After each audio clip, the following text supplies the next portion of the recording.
Hey guys, Doug here from AnimeCons TV. Not expecting to have to do another episode so quickly, but with the Otakon news that just broke recently, I wanted to talk to a couple people about it to get their opinions, and thankfully Lauren and John from Gunpla 101 and a lot of other places on the internet were able to join me and talk about kind of what our impressions are on the Otakon news. So I want to thank them again for joining me, and with that further ado, here's my interview with them. Thanks.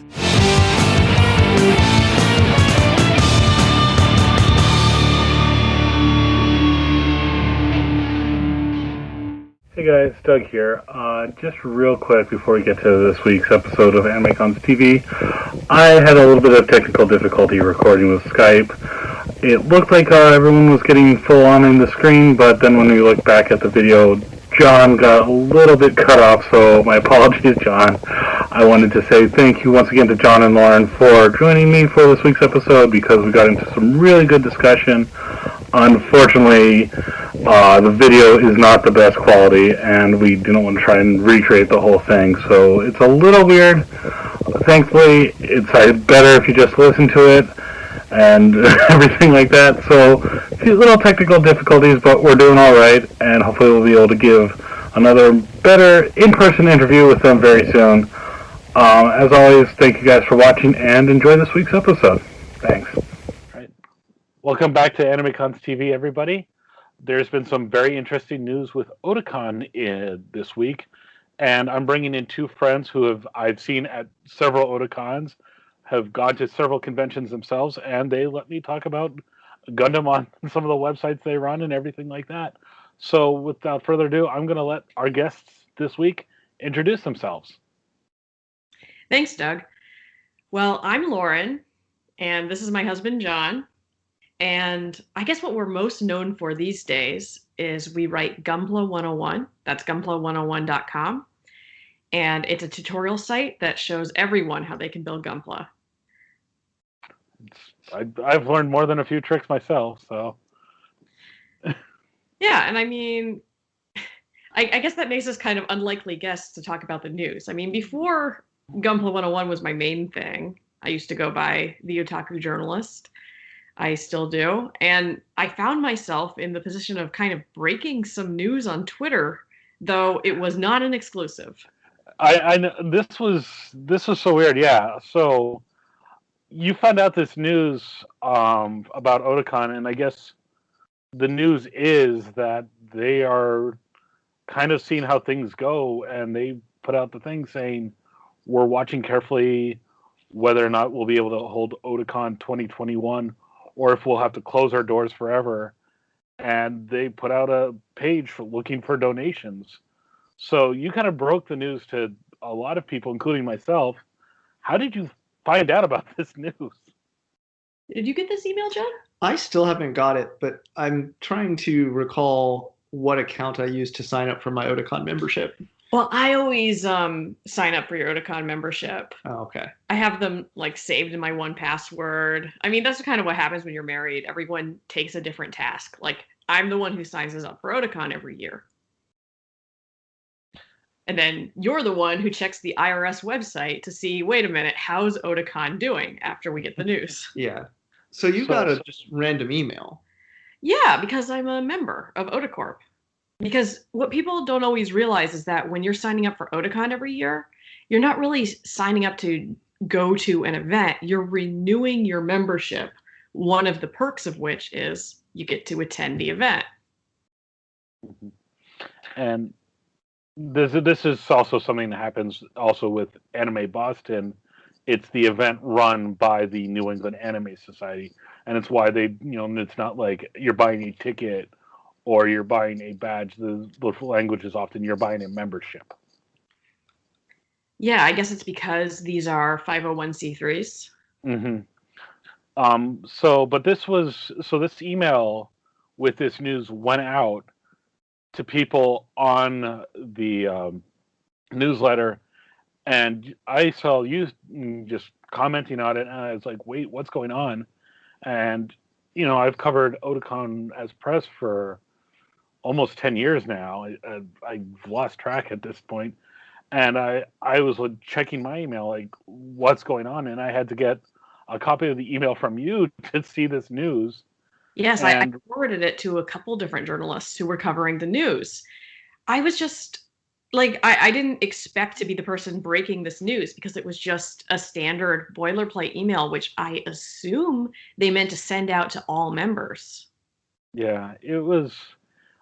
And before we get too much further along, I want to preface a lot of what I'm going to be saying is that I know for me personally, Otakon is one of my favorite conventions. I always have a great time every year I go. So if I'm taking them to task, it's not to be mean. But there's some stuff that's really kind of frustrating for me as someone that always looks at this con and thinks they do things well or they're always trying to do things better. So I just want to preface that. But as a member of press, I never got it, and we're now recording this a full 24 hours after that newsletter went out, and I still have not seen anything from a press channel. The only thing on both their Twitter and their Facebook pages is a thing saying some people got this email and were wondering if it's really us. Yes, it's real. And the comments, so many of the comments are like, "Is what real?" Like it's a really kind of sloppy rollout, and Yeah, that's not great ops if you have to be like, yes, it's real, if it doesn't look legitimate. Right. And the messaging, I think, is very important for these kind of communications, is like planning it out, making sure it goes out probably to press first before you just generally spread it to the public and then say, by the way, we're not in great financial position is really like it's a weird thing to come through this channel. yeah, I mean, the fans are going to be the ones that are, possibly donating it. So I understand you want to get it direct to them, but the newsletter first really seemed like a strange outlet. So again, Otakon has kind of put the call out that they are in some tight financial straits. Did this come as a surprise to you guys? Where did you guys land on reacting to the news? Yeah, as I put in my tweet, I said I was very surprised that they were in such a tight position. Because, I mean, on the one hand, they weren't holding the event last year, so they weren't able to make money on the event. But on the other hand, they weren't spending money, right? Well, it's more complicated than that. And I tried to do some research on this. We should preface that John's an economist. Yeah, so that's a good place to Which start. Which is why he's here. And I'm an economist, and I don't, my day job is not this kind of economics, but overall, I did some open source research once I saw and heard this news from Lauren to say, what are the latest financial disclosures? Because as a 501c3, they have to publicly release their financial disclosures every year. And so I just pulled the last reported year, which I think was 2018. It was 20 or 2019. Yeah. I don't know which one was available. Well, as someone responded to my tweet, one of them is in the process, but I guess because of COVID, the IRS is behind. So it's not like Otakon skipped reporting a year. It's just it's not all right. It's just lagging. So those reports can tell you a little bit of information. I didn't do a deep analysis of it to really fully get a grasp of their financial situation, but I could tell at a high level, like revenue to expenses, they're pretty tight. They're not walking away from Otakon in 2018 with a large sum of money from the convention event itself. I will say it was very clear that they're not paying salaries to anybody. So like there's not a lot of expenses except the event expense. However, having worked some cons in the past, I would assume, and I don't have any information to back this, and don't have any sources who have told me anything, but I would assume that the convention center cost is pretty high for the DC Convention Center. As someone who has been, I used to be the facilities manager for Anime Boston, and I would see some of those payments, and yes, that is one of the largest single costs you'll face for a convention. And this is something that a lot of people sometimes don't realize is that, many conventions, and Otakon especially prides itself on being, by fans for fans, and because making themselves a not-for-profit. Mhm. So they're not making money on anything that goes for badge costs or whatever goes back into running the event. So Yeah, on the one hand, it's great. It's like they're just like us, the people putting it on. And on the other hand, oh, they're just like us. I mean, they might not have professional event experience. I mean, a lot of people who volunteer with Otakon definitely do, but it's. I feel like, having volunteered for several years at Anime Boston and some other cons, when you volunteer at a convention, you're not always a pro at it at the start, and you have the over time, you have the enthusiasm. Mm-hmm. But I guess sometimes that's not enough, and that's why like a lot of cons, like Anime Expo, pay a salary to some of their people year round in order to keep that thing going. Yeah. But on the other hand, I mean, if I remember when Otakon was canceled and they were going to turn the convention center into a field hospital for COVID, so they're like, well, we definitely can't let you have the convention here. It's just, shouldn't they have gotten their deposit back? That's a lot of the legal thing. Like, some of it is they may have gotten some of the deposit back, but not all of it. You have to put down deposits years in advance, especially for big venues like that. So there's that, and you also have to look at some of the other things you've seen for Otakon. Like, they had to have the spin-off con in Otakon Vegas, which many of us were surprised lasted more than 1 year, because it seemed like it was such a poor decision. There was always a rumor that it was like a vacation for Otakon volunteers. Yeah. So if you volunteer with us, you get to go to Vegas. I don't know if I want to touch that rumor necessarily, but I will say what I did see in the financial disclosure from, I believe it was 18, is that Otakon Vegas was very, very small. They did break it out as a separate income stream compared to the main event. And the main event grossed, I think, about $2.5 million in revenue. So that's not including expenses. Otakon Vegas was like 46K or something. It was not a big number. So that could be part of the reason why they're having trouble financially compared to some other not-for-profit cons. The other thing that I would think might have happened is, the rumor that I had heard is that they have a contract for 5 years with the convention center in DC, and they made the move to DC in 2017. I think was the first year, from Baltimore, and I think last year would have been year 4, if I'm doing the math correctly. Yeah, I mean, they just moved, and it turned out to be a bad time. I mean, no one could have foreseen. Yeah. But... And anybody who's worked in cons long enough knows that when you move a convention, you see a dip the first year anyway, as people reacclimate to the new location and learn all those memories from Baltimore. You kind of you need to relearn. Do I want to go to this new convention in a new city? The cost in DC is way higher than the cost in Baltimore. So there's a lot of factors, and I think they saw a dip from that. Plus, Otakon Vegas probably wasn't the moneymaker that maybe they thought it would be, or maybe didn't actually return as much as they put into it. I don't know that for sure, but there's probably a couple different factors. But I would say they're not the only con that's at risk. I think this is just kind of it's the most prominent one. I think there's, before 2021 ends, and it feels like weird saying this as we're recording in January, I still think we are going to see that there's going to be a couple conventions that just can't recover. And it's unfortunate, but this is, part of it is being not for profit. So you can't keep too much in reserve. You do need to have some on hand and things like that. But there's some things you just can't predict. So, and I guess the next question I want to ask, though, is, as we're seeing this and we don't know what the final fate is going to be, what are some lessons you think some convention organizers need to take about this, from Otakon's example, either as what to do or what not to do, kind of cautionary tale. That's a really hard question. Yeah. Yeah. We're just fans. Yeah.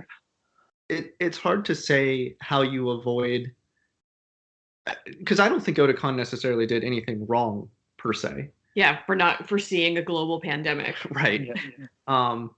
And I don't think they made poor choices. I mean, maybe you could argue the Las Vegas Otakon wasn't the best decision, but when they made that decision, I think they were sitting on plenty of revenue and they were in a different situation, and no way could they have predicted in 2 years or 3 years there would be a global pandemic.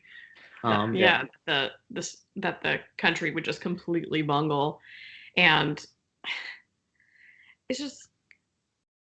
I think this is a tough one, but maybe it comes back to like contract terms and going forward, being prepared for maybe having to cancel. I do think about, like, was it let's say that the pandemic never happened.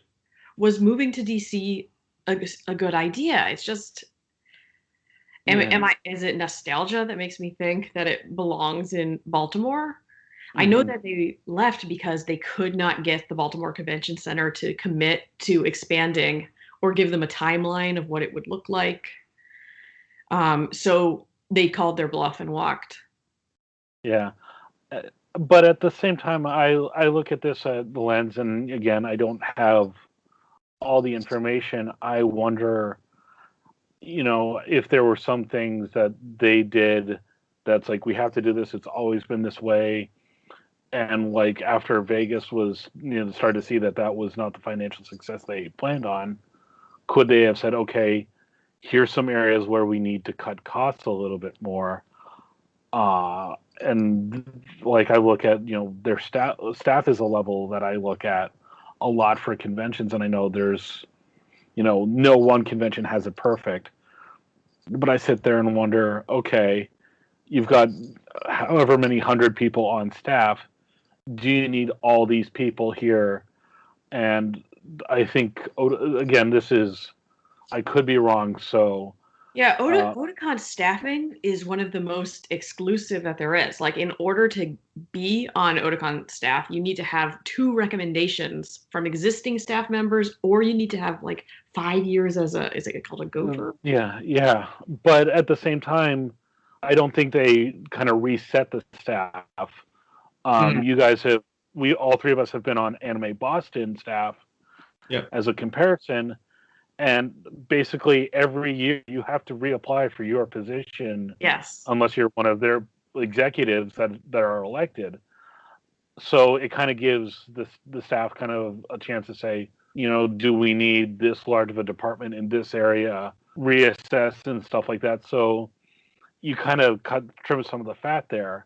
And I have to wonder if at the very similar size to Anime Boston, if that's something Otakon could do, should be doing. And again, that's just one example, but also just looking at what are some other areas where we could have, leaned up a little bit more and things like that, perhaps. And I know they've had some great musical acts in the past, but they've had, we had jam projects. Yeah, I mean, I think of like, concerts that have been incredible, but they've been like 3 headliners, and it's like, maybe we should have only brought 2 this year, or things like that. And that's, again, hard to predict. Japanese guests and Japanese bands, you're right, are very expensive. But they also attract so many attendees.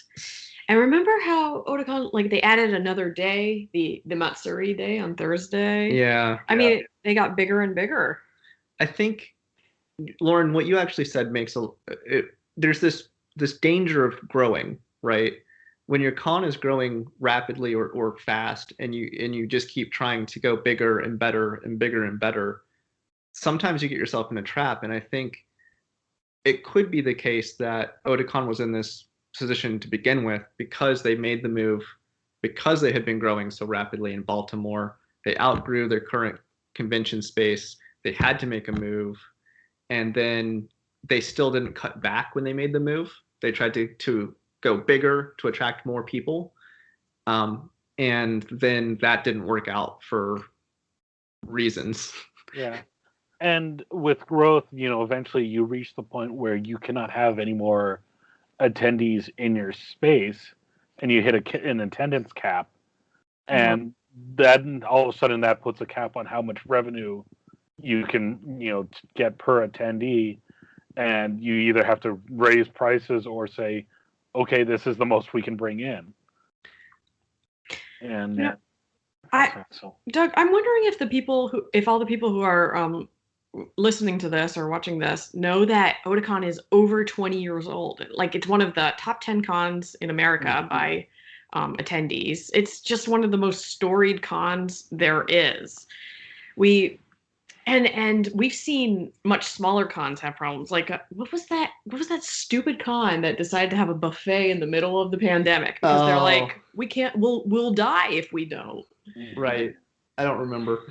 Yeah, and this is there's so many small cons and small con stories that you hear about now that exist, right? And then there's the and that didn't surprise me at all. Where this guy's like, "Well, I had to have everyone cough on the buffet in a pandemic, or else our con would die." But I never thought that Otakon would be in trouble. Right. Yeah, and like for me personally, like again, I've been going. This would have been, or last year would have been my 20th year going to Otakon, and I did not get in at the beginning. And it's weird to think, like, we hope Otakon, gets back on its feet and things get better. But if Otakon has to close, this is going to be a thing that has a huge effect on the convention landscape. There wasn't really any other big convention in that kind of late summer, in the mid-eastern seaboard. Yeah. At this time. And you're right, Doug, that what will happen if Otakon does fold is that there will probably be a rush to fill that void by other cons trying to take that prime summer spot. Yeah. Because that was untouchable. Right. Because Otakon had it. Right. Nobody would want to go same weekend or even weekends around Otakon in the Eastern Seaboard because you couldn't compete. So that's true. It would shake up the landscape, and I don't know which con is poised to step in and fill that void. I've wrestled with that thought because some of the closest ones, like in size and date, are still not quite the same as Otakon. Anime Next in New Jersey, but that's more June, whereas Otakon is usually late July and August. And then there's also Anime NYC, which has been growing successfully. That's also, but that's November. Mm-hmm. That leaves a very big gap. Yeah. But before we bury Otakon prematurely, I mean, we should point out that they are accepting donations right now. I have not donated yet. I'm wondering if you have. I'm going to tell you why I haven't yet. I have not yet. However, one of the things I did find interesting is, because it's a not-for-profit organization, Otacorp is on Amazon Smile, where they donate a very small percentage of any purchase you do through Amazon Smile, and it's the same prices. You can set it up to donate to Otacorp, but I personally have not yet, partially because I didn't get paid till today, so I was waiting till payday. But I'm curious about your reason. Okay, so I mean, I love Otakon. I would hate if anything happened to it. That sounds a little like a threat. But what I'm thinking is, when you donate to a Kickstarter and they break down in a pie chart like what we're going to use your money for, here's the deliverables, this is where it's going. With Otakon, it's just like, please give us some money, and then that's it. What are they going to use it for? I'd love to see like a bar, or like a progress bar showing how much they've earned. It's like, if we make 10K, we'll use it to like get our deposit back, or right. I think something that, and this is my feeling as well, and why I also have not donated yet, is I'd like to really know more about what their situation really is. And what if we all donate and Otakon still dies? What happens? I would just love some transparency there, because Otakon, I hate to say it, they do have a history We were just talking about the Otakon Kickstarter, the Otakon video game Kickstarter scam. That wasn't Otakon That wasn't itself. Otakon itself. They partnered with a video game studio, Studio Nasu, that was kickstarting $20,000 in order to make a video game about Otakon, taking place at Otakon. It would have characters like Ice Cold Water Guy, which anyone who's been to Otakon, in Baltimore. I think he came to DC. I'm not one sure. time maybe. Yeah. There's like legends of Otakon. And anyway, he didn't just make 20,000, he made 33,000, which he may have made more than that, and then he never delivered. But I mean the studio never delivered, and then Otakon said we have nothing to do with them. Before we go down the route of assuming that Otakon doesn't know how to operate their finances and do that, because they might. Yeah, they've been here for more than 20 years, so. But it does feel like similar to kickstarting something, right? Like, what are we really paying for? Are we paying for you to, because you have an agreement you need to pay for and you don't have the money?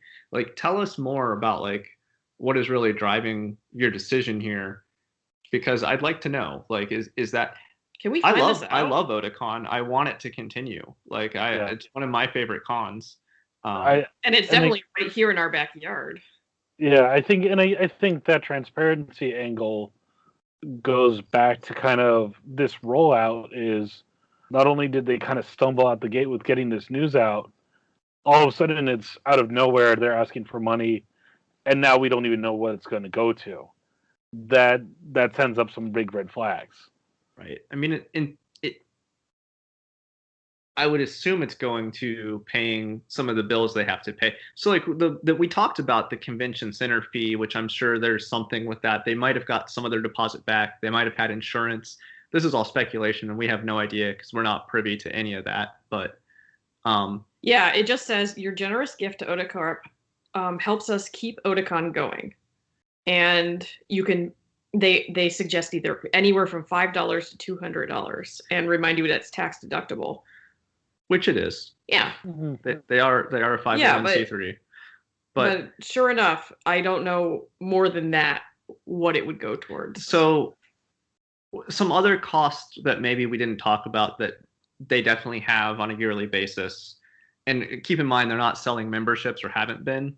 So I don't recall, did they refund last year? They did, right?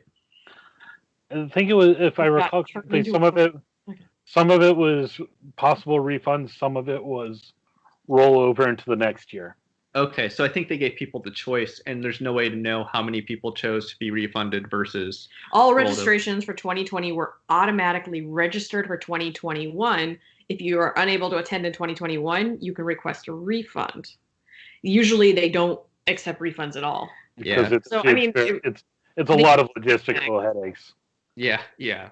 So they probably received some registrations before they gave the word that they were rolling over. But when was this announced? Because that would have been early. I'm trying to recall. They announced on August 10th was their last update. So I can't see when the blog first went up, because I bet they announced it sooner than August 10th. Yeah. It was... It just says last update. I'm surprised that they didn't do a blog post with this announcement. Yeah. Well, again, finding this information has been weird. Right. And that's what's kind of a little off-putting about it in general.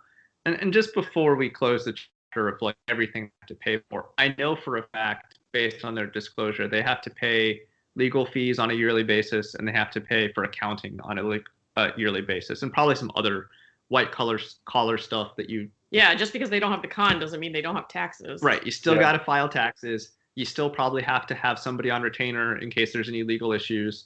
And I mean, Otakon is such a big con that their name gets... They have to defend their name. They were in Metal Gear. They were in Metal Gear. They were credited. Yeah, credited in the credits for Metal Gear. They worked with Studio Madhouse to create a special film for their opening at one point. Like they've had to protect their IP, obviously. So that's not cheap. And I know that that's several $100,000 based on what they, for just like the legal, keep the lights on expenses, not even have the con. Maybe by fans for fans, but they know when to bring in professionals. Yeah. I mean, Yeah, I mean, almost any convention that gets big enough contracts out certain services that they just can't provide, such as registration vendors, security, even like AV, yeah, fancy lines. yeah. yeah. But turning to other things, we talked a little bit about lessons for convention runners, which a lot of that is have some in reserve.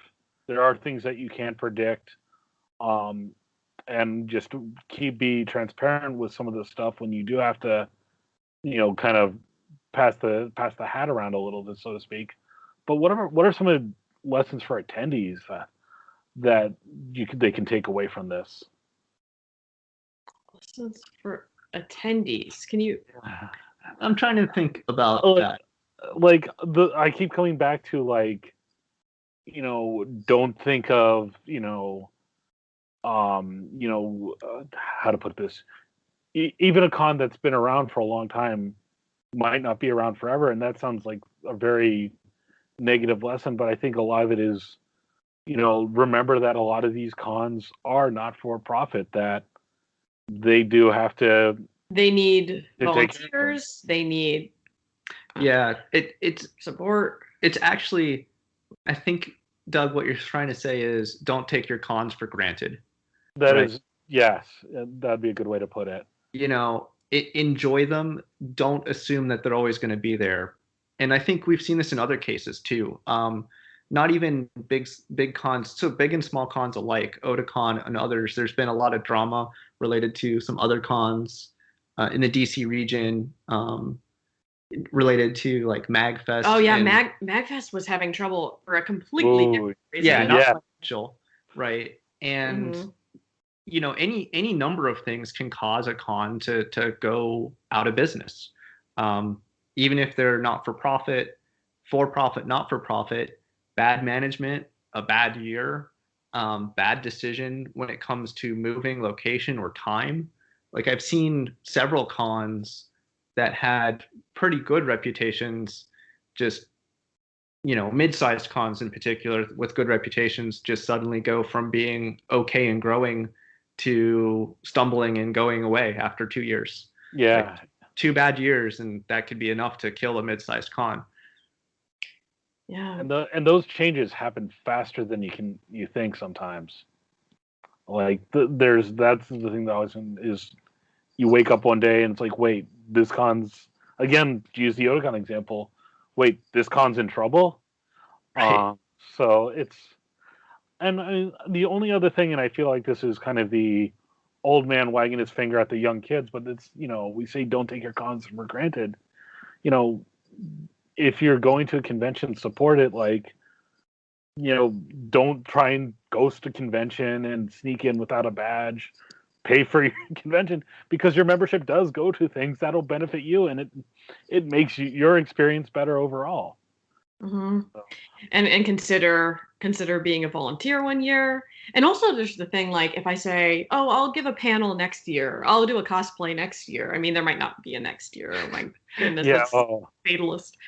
But 2020 changed a lot of things, and obviously the impacts of what all has changed from that are still yet to be seen. Yeah, I'm very curious to see what cons look like. Are we still going to have buffets? Are we all going to crowd around in the dealer's room? Are people going to wear masks? I mean, we were wearing masks kind of before because, yeah, a cool looking. Yeah. This is the second weekend. This is the second interview in a row. Masks becoming normalized, or hopes they're becoming normalized, came up. I was talking with Lindsay from ANN, and it's like, yes. I mean, John and I were ready for the pandemic because we already had a bunch of masks that we had started wearing when we got sick ever since our last trip to Japan. Yeah, we just got into, mask culture is big in Japan, so it was easy for us to adapt to wearing masks. I know not everybody has adapted as quickly or easily, but I think AnimeCon attendees in general will probably be more receptive to that if that's what it takes. But yeah, I feel like there's this feeling of like whatever it takes to get back to cons. Yeah. I miss them so much. But I also wonder if we're going to see when they open the doors again and say we're going to have an Otakon or we're going to have an Anime Boston. Are we going to see older people and people with young children sitting this one out? Right. If Otakon happens this year? Yeah. It's there's a lot of question marks of will everybody show up again? Because I think the first one that kind of can come back in normal capacity, and I use the word normal very lightly, I think there's going to be it's going to be a seesaw a little bit. There's going to be those groups those people that like, I've missed conventions so much, I'm going full tilt, I'm wearing 5 costumes a day, going to every single panel I can get to, I'm buying the entire dealer's room, everything like that. But I think there's also going to be that other group that's like, yeah, I'm going to wait and see what happens and see if it's the pandemic's truly over before I start going. And I've also heard several people say this about Otakon specifically. Like, Otakon is in the midpoint of the year, a little later than midpoint of the year. Yeah. It is highly possible that it could happen. I think it's safe to say that Anime Boston probably won't. I mean, it's still limited to 10-person meetups in Boston right now. Yeah. I don't even know if 10 people's allowed, but it's just like I've kind of given up on stuff happening early in the year, even if there have been announcements. I don't really think Anime Next is going to happen. I don't know. But Otakon, I thought maybe had a fighting chance. Otakon was my kind of most optimistic prediction of could probably still happen, and this news kind of took the wind out of my sails there. So, I mean, we're not going to make a prediction one way or the other, but it's going to be very interesting to see. So. John's stepping out because the computer's about to run out of juice. Okay. Well, while John gets the computer some more power, I do want to kind of put a more positive spin on this because I think it's a little bit of a depressing topic. So you guys have both gone to Otakon for several years. I've gone for several years. Several? I mean, I've been going since college. Yeah. I'm not that young. Well, I'm 34. I mean, I'm not shy about it. Get off my lawn. I've been going since I was 19. Oh God! And and Otakon, it was always my dream to go to Otakon. I remember like when I was 14, begging my parents to go, and then they like intentionally took the family on a road trip so I wouldn't like try to sneak out and go to it. Oh jeez. And then my friends came back with the and gave me the panel guide and stuff, and I remember the really early chibis. I remember that Tristan Citrine was a guest that year. Charlene Ingram.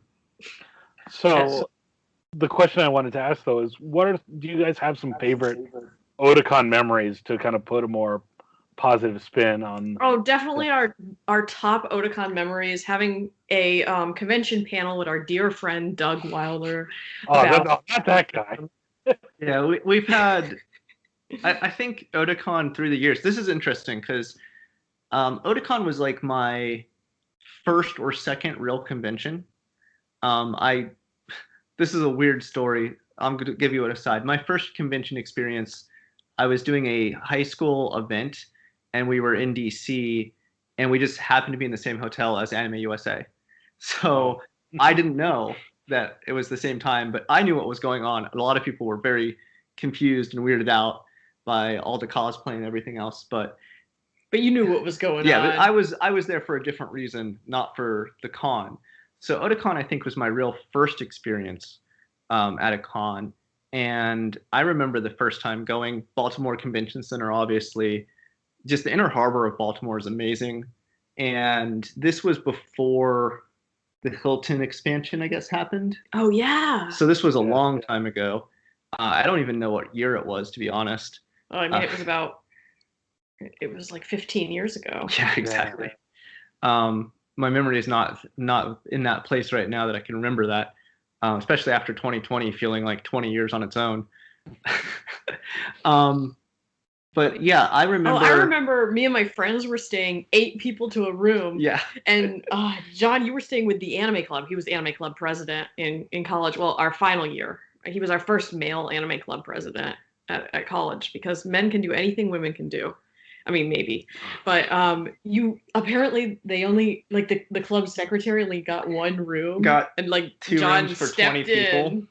Yeah. He stepped in, looked, and then left, and then showed up at our door. Yeah, I was like, that was. Oh my God, are people gonna like share rooms like that after COVID? That's a really good. I mean, I think hotel space. All of this is questions of like, what are people going to figure out on how is Otakon gonna have to pay cleaning fees if they, like, extra PPE fees or something? I don't know. Probably, yeah. If it happens this year. Mm-hmm. Yeah. I think that my memories of Otakon kind of evolve over time, and I think this is standard for people who go to cons for several years and decades. Mm-hmm. Is that when you're young, you love going to like every panel. You want to stay up all night. Yeah, you stay up all night. You go to late night anime. You have no money, but right, no money. You eat trash. You buy very small trinkets in the dealer's room, or you have very little to work with, and you eat fast food for like every meal.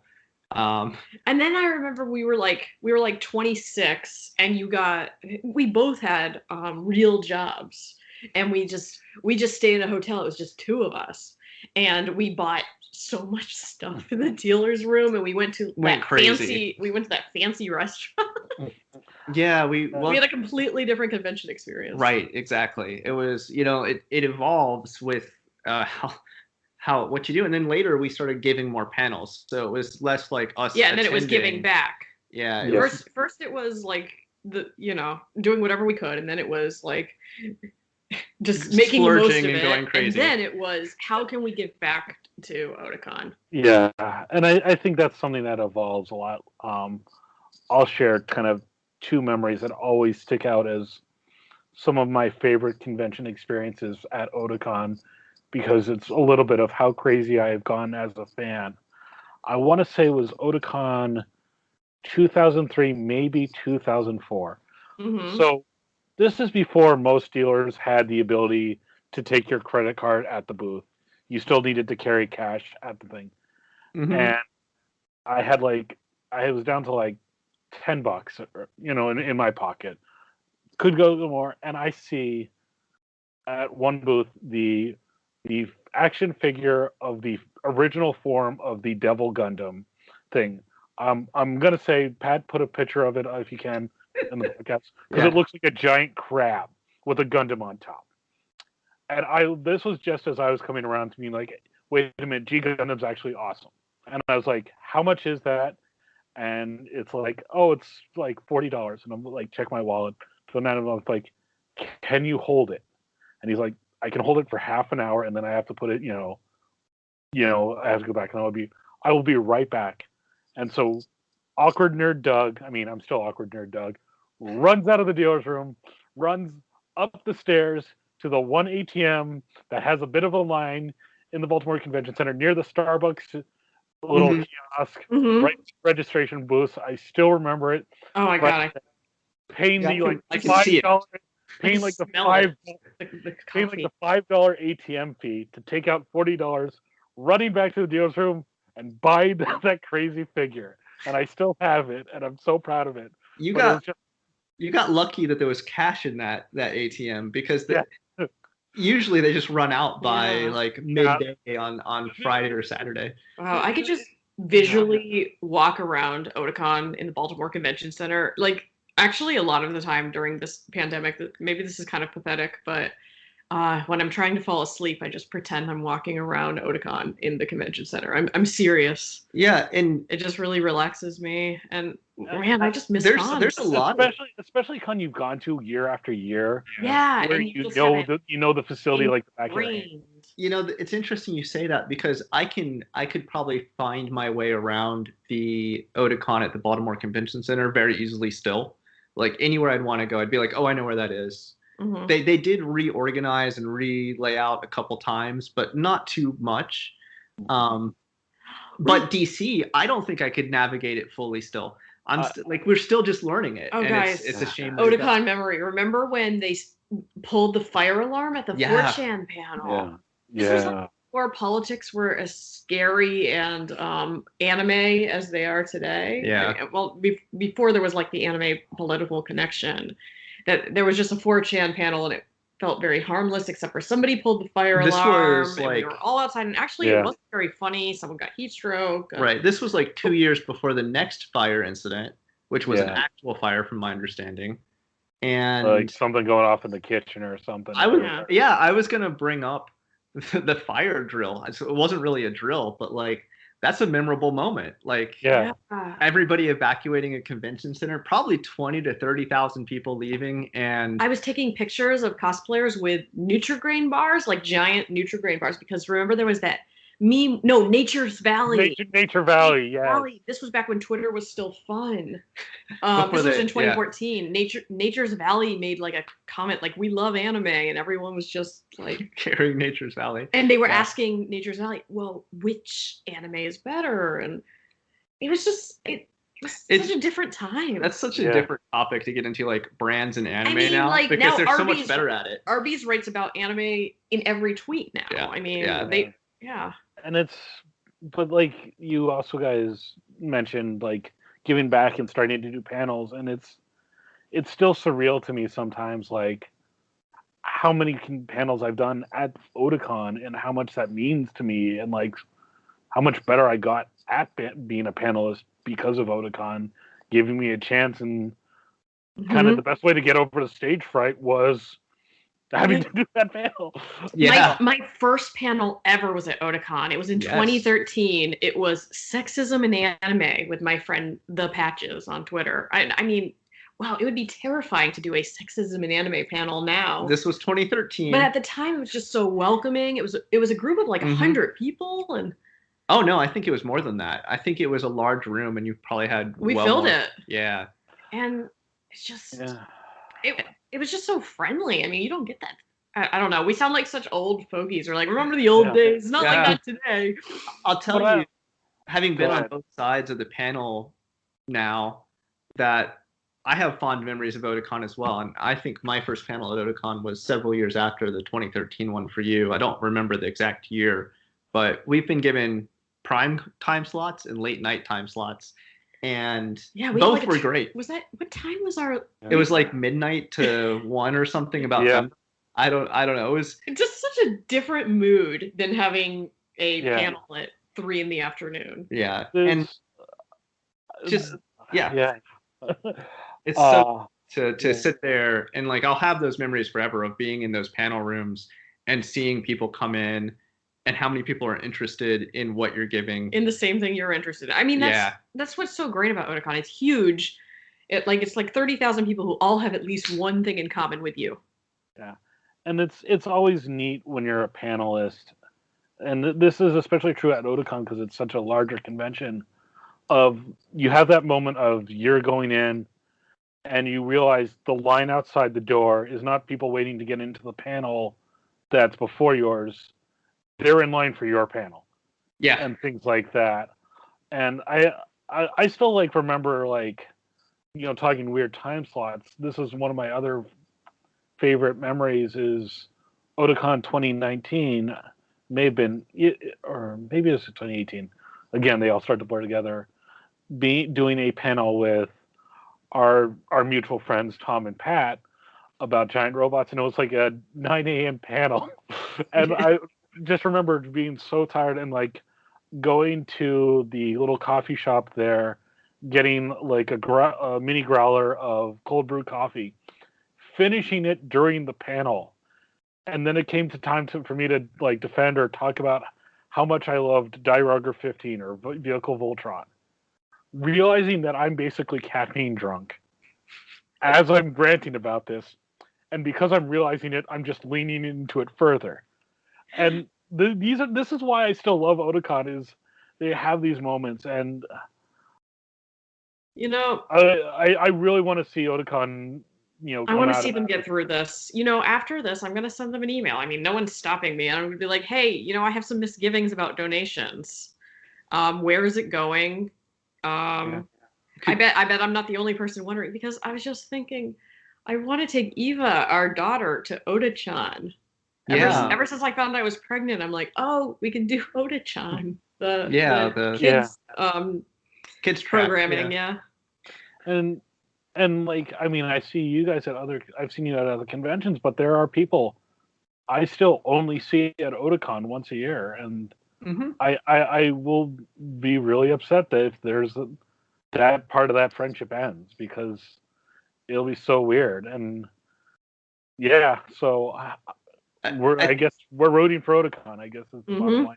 Yeah, I mean, we've said some things. We've speculated about some stuff. Yeah, we've told baseless rumors, and but deep down, we just really want Otakon to survive. We really love Otakon. Yes. I mean, it's been so many years of really good memories, some fun times, some interesting times when we've had to evacuate and other things, but like great memories of Otakon. Always will have those no matter what happens. But I really want to see them get through this so that we can get a couple more years, hopefully, in DC and get a feel for what the real DC Otakon is. Yeah, they were just coming into it. They were just coming into it. They're only a couple years in. People are still learning the ropes of DC and learning the layout of the center.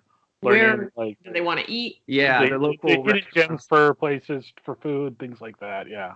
Yeah, and so it feels like, you know, Otakon was really getting into the groove on that now. I think last year would have been a great Otakon, which unfortunately couldn't happen.